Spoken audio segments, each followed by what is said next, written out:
Hey everybody, this is the weekly forecast commencing on Monday, December the 16th, 2024.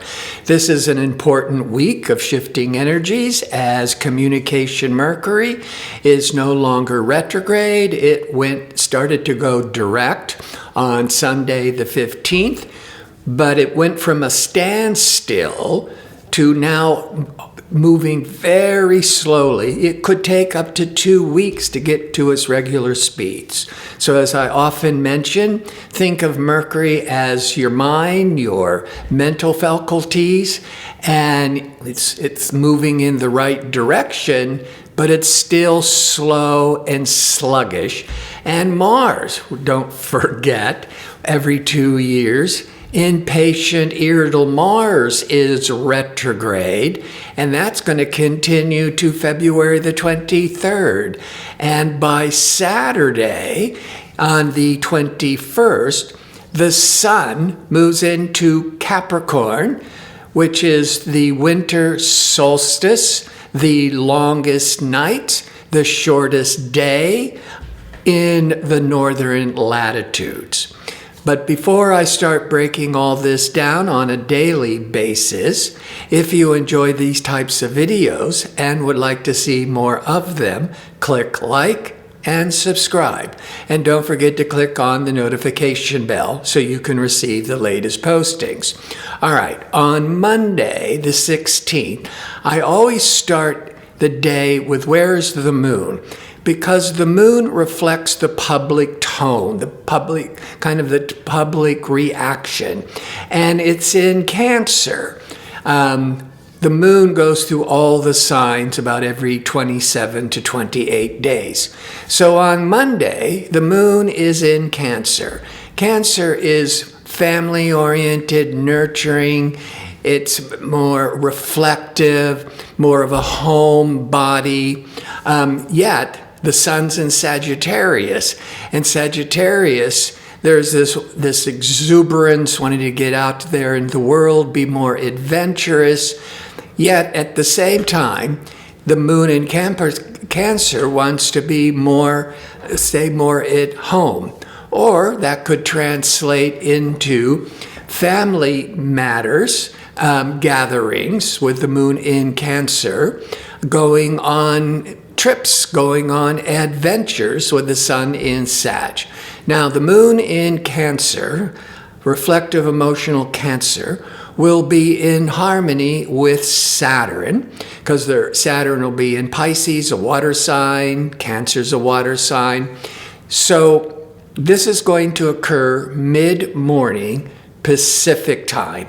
And so emotionally, the moon is feeling more grounded, more practical, more security-oriented, which is a good thing to start off the new work week.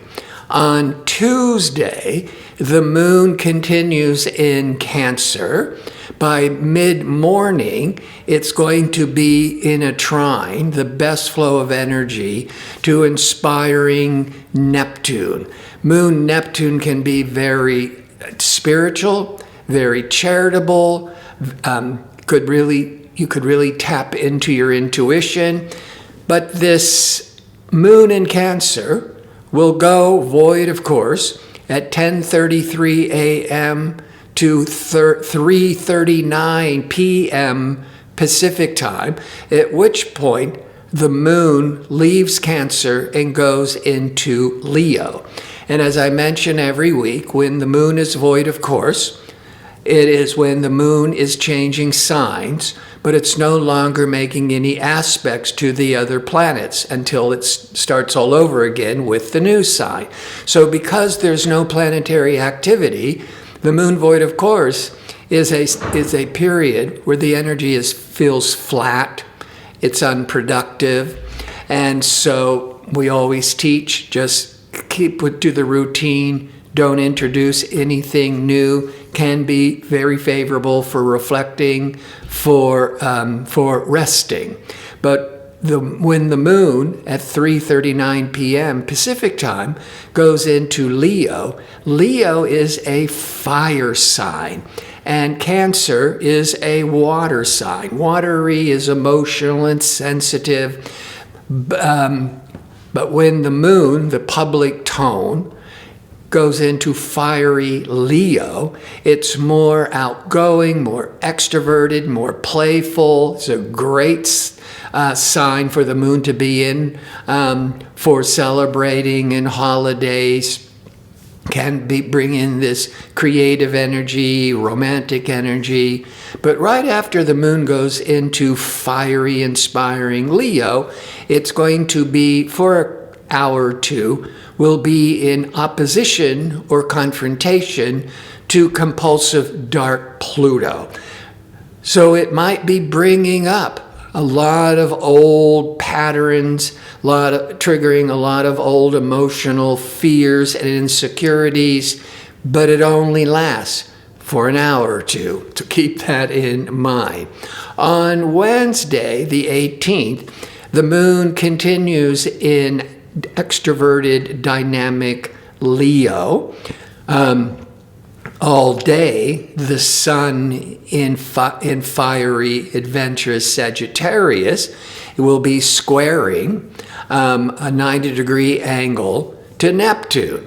You can think of the sun as putting a spotlight on matters of the day, but in conflict with nebulous Neptune.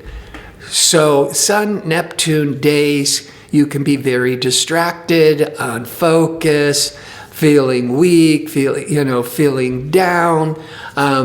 You may want to try to channel this in the best possible way to be more selfless, service, volunteering. Those are the positive sides of Neptune. Or if you are feeling really unfocused, maybe listening to music that you like. And then that can really help calm and center the mind. Late afternoon Pacific time, as the moon is going through outgoing Leo, it will be in opposition, confrontation with Venus, the planet that seeks relationships and compatibility, and it's very sociable. Now, these are two very favorable planetary energies, but they're in tension with each other. So you might not be feeling you're getting your emotional needs met. Personal relationships may be feeling off, but it only for an hour or two, late afternoon Pacific time. On the 19th, Thursday the 19th, Venus, pleasurable, romantic, creative, Venus is in Aquarius, an air sign, and will be trining or in harmony, generous, optimistic Jupiter in Gemini, an air sign. So all the air signs are compatible with each other. So this is a really good day. Venus trining Jupiter. It can be where you're feeling very social, very outgoing. Now, this could be ideal for making or going to the airport or a cruise ship or your car for pleasurable Venus traveling Jupiter. But you're certainly going to be in a very good mood. And to enhance it, that fiery moon in Leo by the evening Pacific time will be in harmony with the sun in Sagittarius. Leo's a fire sign, Sagittarius is a fire sign. All the elements, fire, earth, air, and water, within its own elements are compatible with each other. So the 19th is a very outgoing, easy-flowing, pleasurable day, romantically celebrating the holidays, feeling in love, generosity. And overall, it can be a very favorable day for going on holiday travels or just making travel plans. And it doesn't have to be for the holidays. It could be into next year.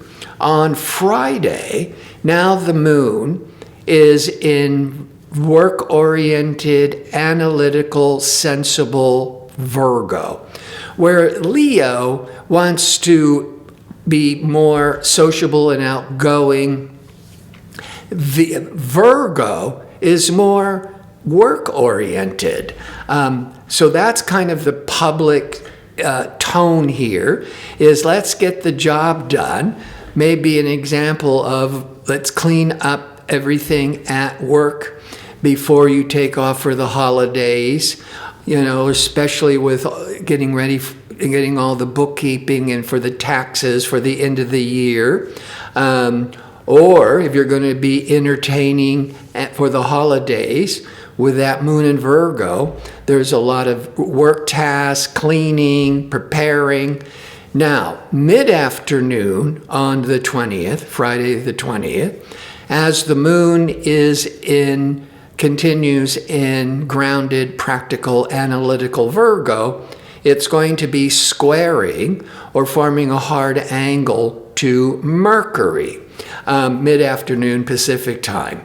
So what we have a bit of tension, but it's only an hour or two, is the moon is emotional, it's subjective.